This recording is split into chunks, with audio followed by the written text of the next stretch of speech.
As I sat down to begin writing the script for this video, knowing full well that I once again had a reaction to a big news event that seemed to be the opposite of the common consensus of excitement, I wondered to myself if I'm becoming overly cynical as I'm getting older, or if I'm just really tired of this trend of remakes perpetuating the gaming industry currently. I mean, I was completely unenthused by the announcement of the Resident Evil 4 remake, which I will give an updated opinion on later in this video, and as the reveal trailer for the Silent Hill 2 remake played across my screen, I didn't really feel an ounce of excitement inside me. The complete opposite reaction from the overwhelming majority of the internet who are jumping for joy on social media.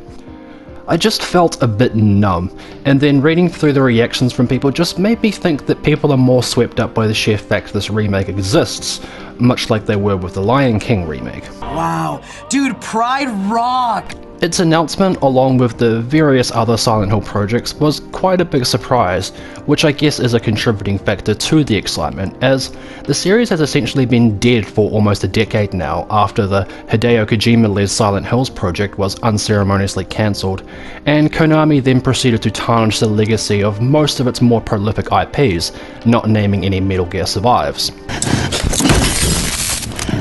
Now, unlike the recent remake of The Last of Us, Silent Hill 2 is actually a really old game at this point, and from an era of gaming where certain titles would benefit most from a remake treatment, even though I personally think the original Silent Hill 2 actually still looks pretty good for a title that's 20 years old. Much like how Resident Evil 4 is a big milestone in gaming history, Silent Hill 2 is also highly revered and often regarded as one of the best horror games ever made. Which is why I feel this remake has a steep uphill battle in much the same way Resident Evil 4 does, but for different reasons. The Resident Evil 4 remake, in my opinion, is battling against its legacy of being a watershed moment that completely changed the trajectory of first-person action games in the industry, and losing its sense of identity and being remade to become homogeneous with the current standard of Resident Evil games it's responsible for influencing. Where's everyone going?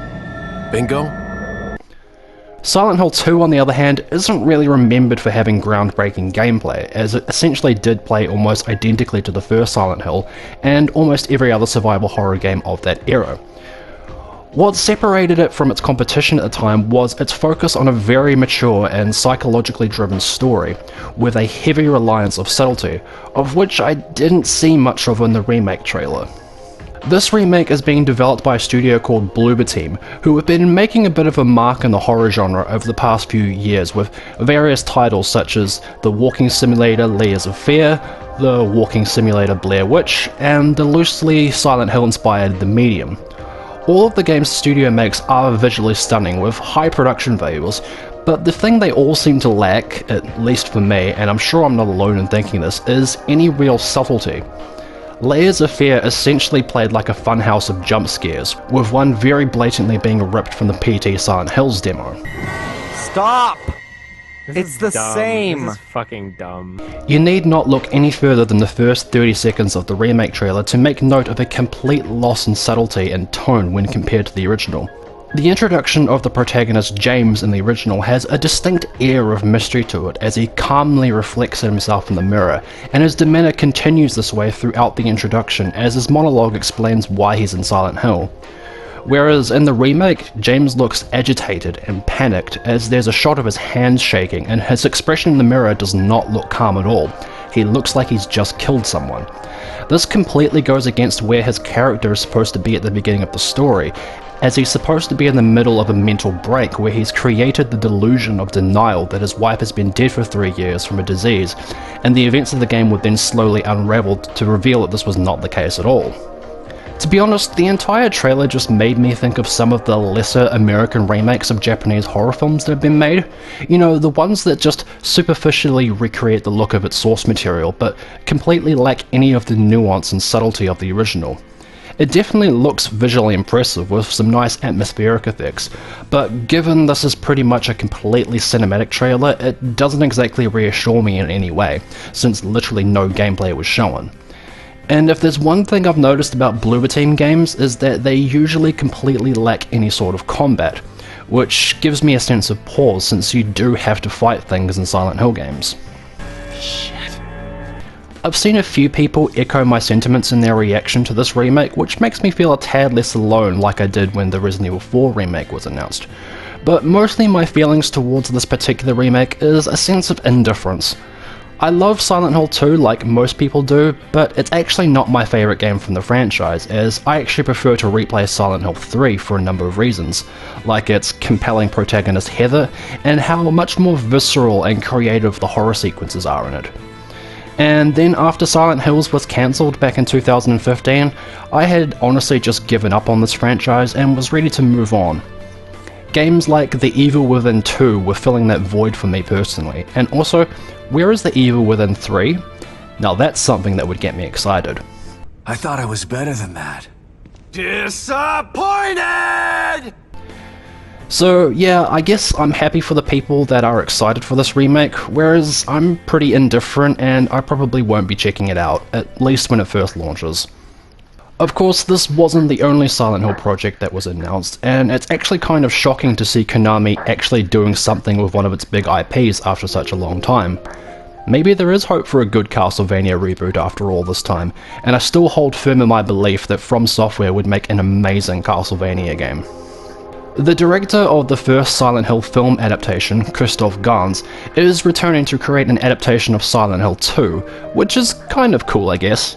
Again, similar to the remake, I'm a little bit indifferent to this announcement, as that first Silent Hill film wasn't exactly amazing, but then again it was an absolute masterpiece when you compare it to the atrocity that its sequel, Silent Hill Revelation 3D, was. If there was one thing that first film got right, it was definitely the aesthetic look and tone of the game, and especially how the original score by Akira Yamaoka was used. It's just that the story was overly complicated and borderline convoluted, so perhaps the more straightforward story of Silent Hill 2 would translate better into a film script. I guess we'll just have to wait and see. There's also an interactive streaming thing called Silent Hill Ascension being produced, and J.J. Abrams is involved, meaning it could possibly be quite good like The Force Awakens was, or it could be really terrible. Somehow Palpatine returned.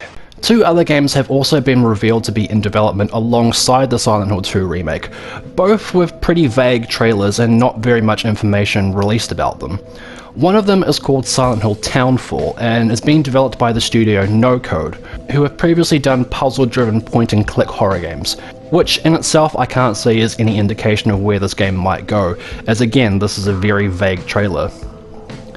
The other project, Silent Hill F, I'm actually very intrigued by, as this game is going to be set in Japan and take place during the 1960s, being written by a prolific Japanese visual novel writer. A couple of my favourite horror franchises of all time are the Fatal Frame games and the Forbidden Siren series, both of which are heavily influenced by Japanese horror tropes, so the idea of a Silent Hill game that leans into that particular aesthetic and tone of horror definitely piques my interest. Forbidden Siren was actually developed by former members of Team Silent, the original studio that made the first 4 Silent Hill games. So, if there's anything from the Silent Hill transmission that has actually made me somewhat excited, it would definitely be this particular project, largely because I'm such a massive fan of Japanese horror. Leon, it's been 6 hours since our last transmission. I was starting to get worried. Don't you mean lonely? Which then brings me to the Resident Evil showcase that I had completely forgotten was happening. I will say I was very surprised to see that RE-verse is still a thing, their next weird attempt at a multiplayer that hasn't been seen in almost 2 years, and I honestly thought it had been cancelled. Nothing really new was shown in regards to the new Resident Evil Village content that caught my interest. I mean, the third person mode looks kind of cool, and the Shadow of Rose DLC is interesting.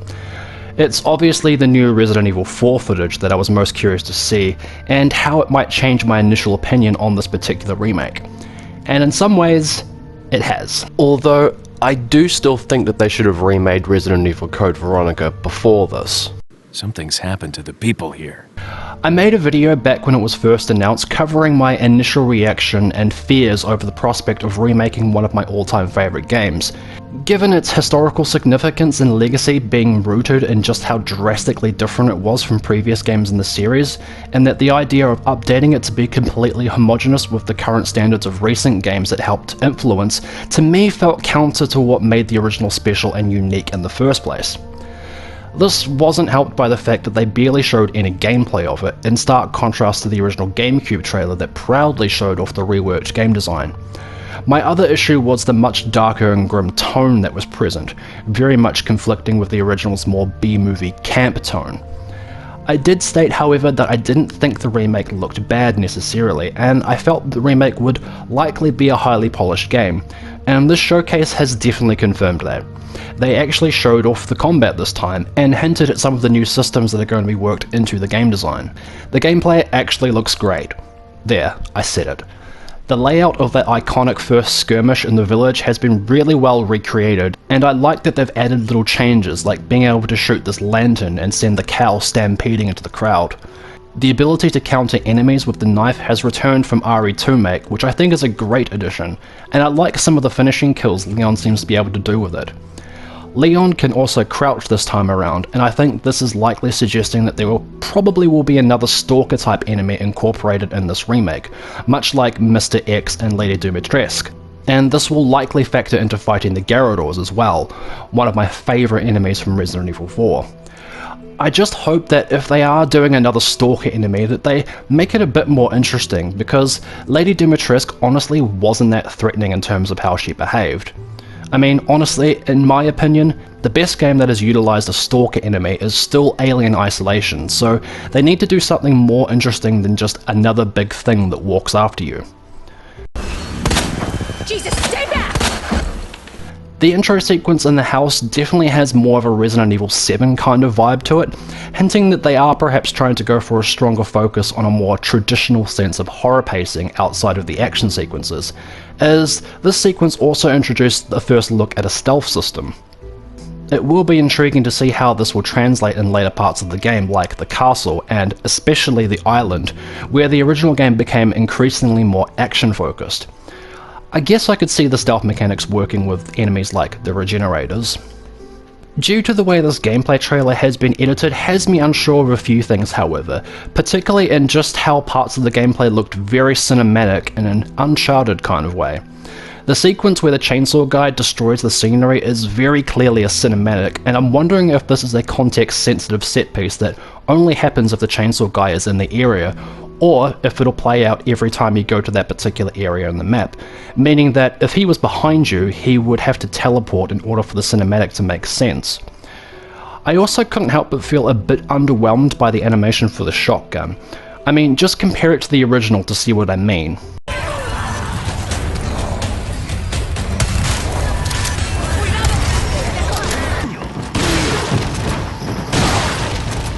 Now, while the gameplay has definitely impressed me this time around, the other thing that I was worried about was the tone of this remake, and all this new footage has reaffirmed that it pretty much is going to be a more serious toned and straight remake. I mean, not all of these changes are bad. I do quite like the new design for Ashley, who is now modelled off a model called Aula Freya, and I'm intrigued to see how they redesign the gameplay with her AI this time, as so many people have complained over the years about escorting Ashley and how supposedly bad it was, which was just a long-winded way of saying they sucked at the game. Honestly, protecting Ashley is not that hard. And also, apparently you can no longer save the dog at the beginning of the game. What the hell, Capcom? No thanks, bro. It's that B-movie tone and humour that I can now almost guarantee is going to be largely absent in this remake. I really can't see this iteration of Leon saying "Hasta luego," or recreating the iconic Your right hand comes off? That said, there were a couple of moments of dry humour from Leon in the RE2 remake, so I could be wrong. Hope I don't have to write a report on this. I guess overall you could say that this new showcase has now made me cautiously optimistic about the Resident Evil 4 remake.